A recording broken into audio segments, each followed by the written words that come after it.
Okay, so good morning guys. So I'm just going to recap on what we touched on yesterday. So we started to look at the individual atom, okay, and we looked at it in relation to how it fits in, for example, into the structure of the coronavirus. So we were introduced to these what are called subatomic particles. So this is kind of like what an atom looks like. Inside the atom, you have the nucleus. Okay, and inside the nucleus you have two subatomic particles. They're called protons and neutrons. So if we have a look at this table here, so in the nucleus here we have protons and neutrons that are attached together. They bind together and they're very, very small subatomic particles. If we take the protons in here, protons and P are positively charged, so they have a +1 charge. And also as well, they have a mass of 1. Okay, so you can just think about the mass as 1. And their location then, they're inside the nucleus of the atom. Then also as well, you have these other guys that are called neutrons. So neutrons, they don't carry any charge. There's 0 charge on it. They have a mass of 1, similar to the proton, and they are also contained within the nucleus of the atom. And then outside the nucleus in the atom, you have what are known as shells or orbitals, and you have electrons, and they carry a -1 charge. So they're negatively charged. They're very, very small. Their mass in comparison to the protons and the neutrons is almost negligible. And they are contained within shells that circulate outside the nucleus of the atom. Now, when we look on the periodic table, each element, each element has a box like this, and within that you have the chemical symbol. So this here is the chemical symbol for an element called lithium. Now we see this small number at the top. This represents what's known as the atomic number. And the atomic number in this case is 3. Now what that tells us is that lithium has 3 protons and 3 electrons. So it has 3 protons and 3 electrons three protons within its nucleus and 3 electrons outside within the shell or orbital of the atoms of lithium. Its mass number then, this bigger number that's on the bottom, is known as what's called its mass number, and its mass number is 7. So this number, what that's made up of, it's made up of the number of protons plus the number of neutrons. So if we want to find out the number of neutrons, we take this mass number, we subtract the atomic number from it, and it tells us then the number of neutrons that are present. So in the case of lithium, it has 3 protons, its mass number is 7. 7 minus 3 is equal to 4, and that equals the number of neutrons. So remember, the neutrons are within the nucleus, the number of neutrons that are present within an atom of lithium. So really, like, what distinguishes one atom from another, or one element from another, is this atomic number, the number of protons that are present. Okay, so that's what we have atomic number, mass number, we have these subatomic particles, we have protons, neutrons, and then what are called electrons. Now, we also are able to represent, so if we take lithium for example, we're able to show the arrangement of the electrons. So like, what way are the electrons arranged, let's say, within an atom of lithium. And we use structures like this, which are called Bohr structures. So within the Bohr structure, we have this part that's in the middle that represents the nucleus. And the part on the left that's in red, that represents that it has 3 protons. So we can take the number of protons from the periodic table, from the element. So it has 3 protons, and then we can work out the number of neutrons. It has 4 neutrons. So you just draw your circle, put the number of protons on the left, the number of neutrons on the right. Then what we can do is we can draw these shells. So if we have a look here, the first shell contains 2 of the 3 electrons that lithium contains. So you can just draw a circle and write down 2 smaller circles, and that represents the number of electrons that are in the shell just outside the nucleus. Then we have another shell outside of that, and we put in the remaining electron within there. Okay, so this is the third shell. So we can look at some other examples then of what are called Bohr structures. So here, for example, we have magnesium, And magnesium, this is what it looks like on the periodic table. So its chemical symbol is Mg, its atomic number is 12, and its mass number is 24. So therefore, we know that the atomic number, which is the number 12, that tells us the number of protons that are present, like inside the nucleus of the atom. So again, we can just draw a circle that tells us the number of protons, the number of neutrons. So if we have 12 protons, we subtract 12 from the mass number, and that gives us the number of neutrons that are present. So we have 12 protons and 12 neutrons present.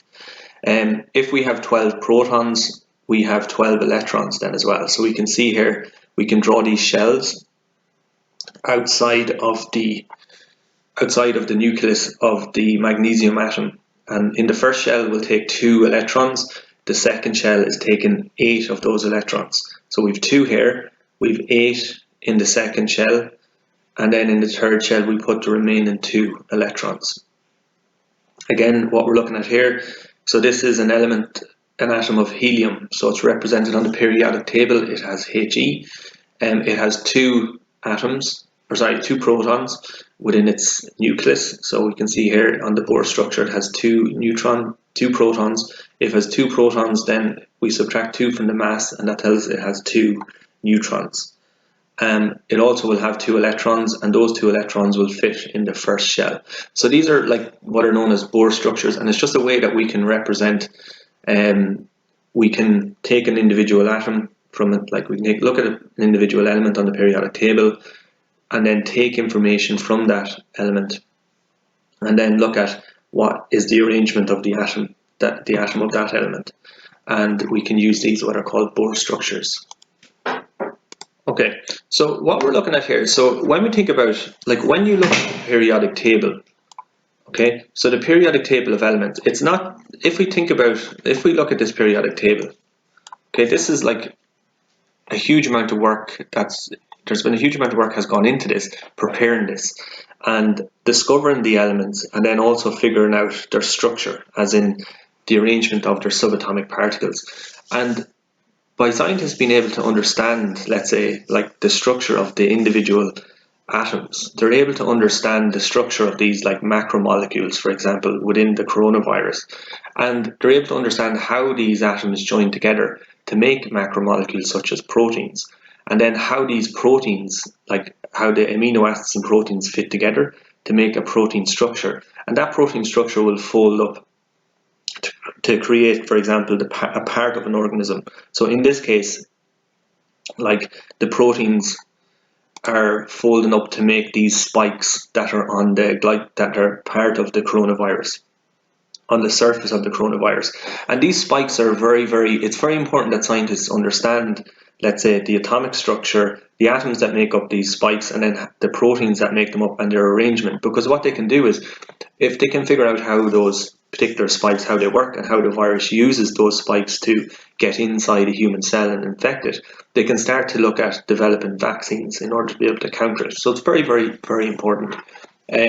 Like the periodic table, it's not just a table that's just there that has random symbols and elements on it. This is very, very important. This table represents represents life and everything that's around you, everything that is around you, all the materials. For example, things like coronavirus, they are made up of combinations of elements that are on the periodic table, and we looked at this. So the coronavirus is mainly hydrogen, carbon, nitrogen, oxygen, and potassium. Okay, they're the major atoms that make up nearly all of the structures of the coronavirus. So if we go back, then I just want to go back here. So just kind of bearing that in mind. So if we have a look here at this, so this is just kind of giving you an idea of where atoms, for example, and where elements on the periodic table, where they all fit in together.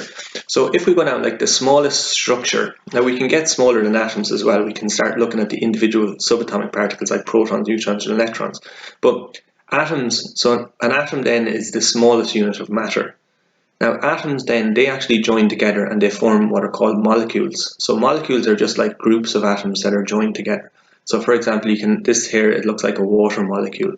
This here might be an oxygen molecule. So you might have this molecule, this atom could represent oxygen, this atom could represent hydrogen.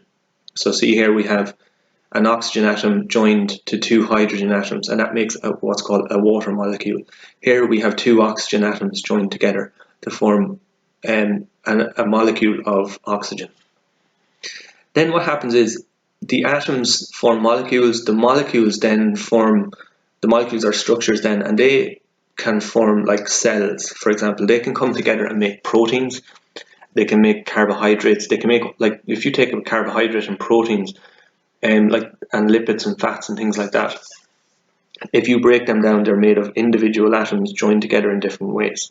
So what happens is then these individual molecules make up structures such as amino acids and lipids, and then these amino acids and lipids and carbohydrates come together and they form, like, for example, complicated structures such as cells. And they also form, like we've seen, the coronavirus. So cells are the building blocks of life. So if we have a look here, so this is a brain cell, this is a blood cell. So the human body is made up of a collection of different types of cells. Then what happens is these cells, so if you think like muscle cells and things like that, they all come together then and they form tissue. So tissues then are things like are groups of similar cells with a common function or purpose. So what can happen is, so here, for example, you have bone cells that make up bone, for example, and they all come together and they make up the bones that are in your body. So they form tissue, for example. Also as well, if you think about in your heart, for example, you're going to have muscle cells. They'll all come together to make like the structure of your heart. And then also as well, you'll have brain cells. They will all come together and form the structure of your brain, for example. But these can be broken down into atoms. So you have cells, then you have tissue, okay? So things like bone tissue and muscle tissue and skin tissue and things like that. So what happens is then these tissues then they come together and they form organs. So if we think about, for example, if we have bone tissue, it comes together and it forms like the physical bones that make up your body. Or they make up organs. So organ is a group of tissue that does a particular job. So for example, your heart, it's made up of muscle cells, it's made up of nerve cells, and they come together and they form a particular function, like they pump blood around your body. For example, like bone cells can come together and it forms an organ, so like organs such as your bones, and those bones, let's say, carry out a particular structure. They give your body structure.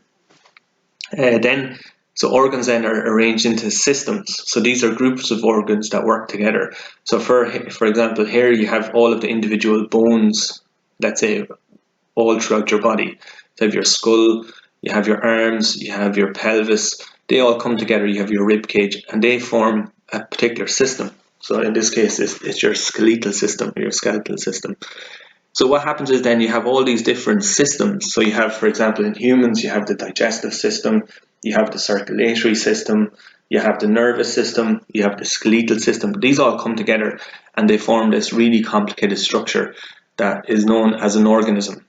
Okay, so an organism is it's multicellular, so it's made up of lots and lots of different cells, and it's an individual, it's an actual living thing. Then within organisms, you have different species, for example. So you have a group of organisms with similar characteristics that have the ability to reproduce and produce offspring. So for example, you have humans. Humans are a particular species. You have dogs, you have cats.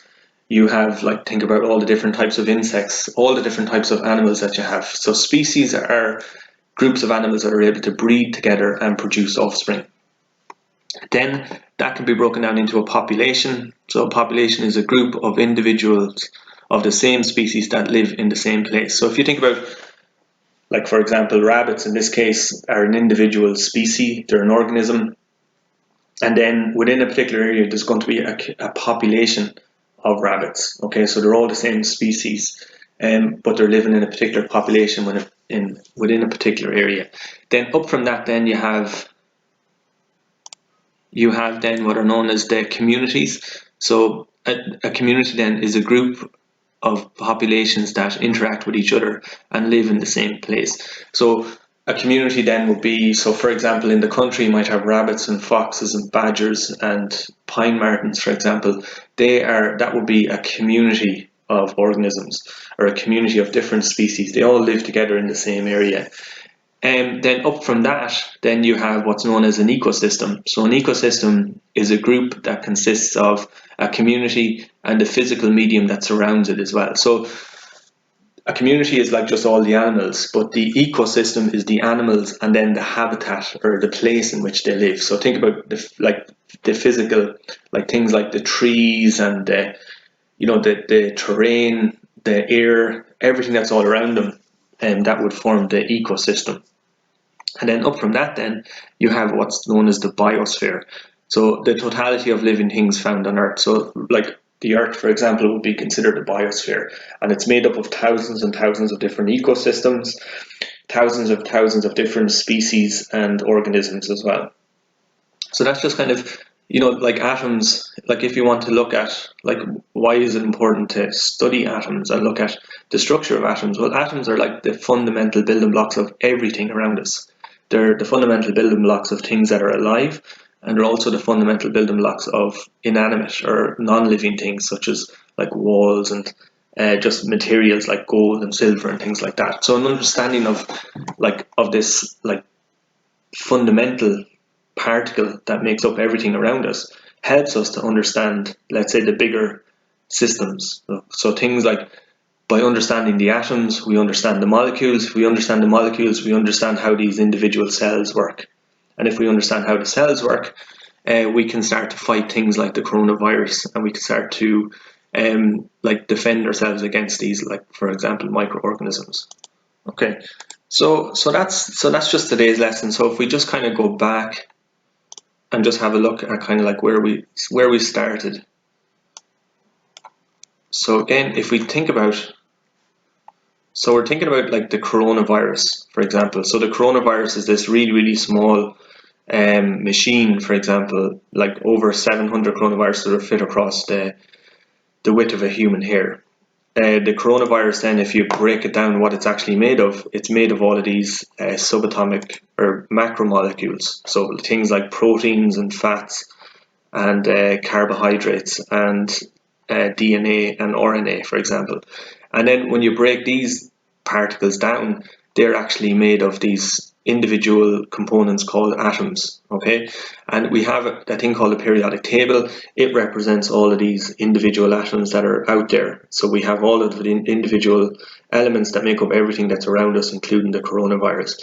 And then when we look at the individual atom, we can see that it is made up of smaller parts that are known as the subatomic particles. So you have protons, neutrons, and electrons.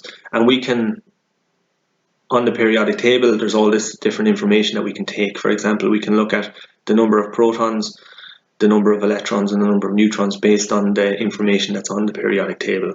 An understanding of chemistry, this is chemistry, for example, and how like the individual atoms, how like their structure. We will start to look in the next lesson at how these individual atoms come together and they join and make up, for example, molecules, such as the molecules that we've looked at here.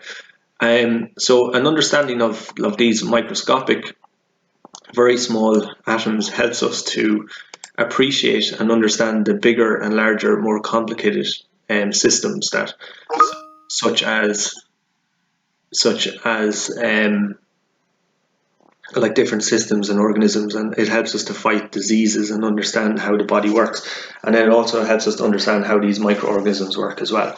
Then we have these like Bohr structures as well. They just, again, scientists love models, and they love to be able to like model and put together different models to represent, and just to help you to be able to kind of mentally think about and imagine like what these tiny subatomic particles, how they arrange themselves and their structure, and where they're all how they all fit in relation to each other. So I think in the next lesson what I'll start to look at is we'll start to look at what are called chemical bonds. So atoms, for example, they join together in two different ways. One is what are called covalent bonds, and we'll talk about what they are. It's basically where they share electrons with each other. And the other one is called ionic bonds. So it's where one atom will give up some ions, it'll become charged. Another atom will take up the electrons, and it'll become charged. That it'll have two opposite charges, and then they'll come together. So we'll talk about those in more detail. That's in the next lesson. So I hope you enjoyed that, and thank you for listening.